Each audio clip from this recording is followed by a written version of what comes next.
Paano nga ba ang proseso ng DTF printing? Tara, alamin natin. Ang ganda lang nabili ko sa ProPrints ah. Paano kayo nila ito ginagawa?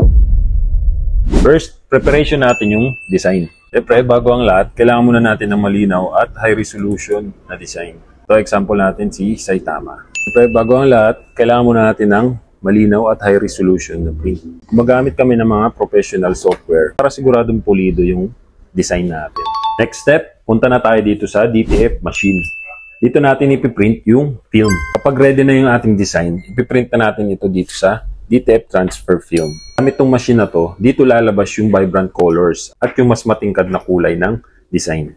Sunod, papatakan natin ng adhesive powder ang printed film para mas dumikit ito at maayos ang tela.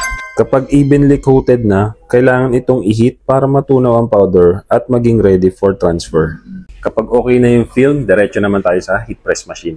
Ngayon, ipapatong na natin ang printed film sa t-shirt at ipapadaan sa heat press machine sa tamang temperature at pressure. Dito magaganap ang Luka Magic, kakapit yung design sa tela. Last step, peel and final touch. Tapos sa heat press, dahan-dahan natin tanggalin ang film para lumabas ang malinaw, makulay at mas matibay na print. Yan ang proseso ng DTF printing.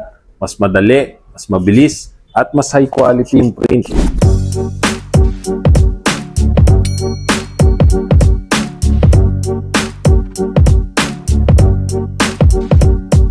Kung interested ka na ka-ProPrints, huwag ka mahiyang tumawag or mag-text or message us on Facebook page. Dahil dito sa ProPrints, kasama mo kami sa iyong pagbuo hanggang sa paglago ng negosyo mo.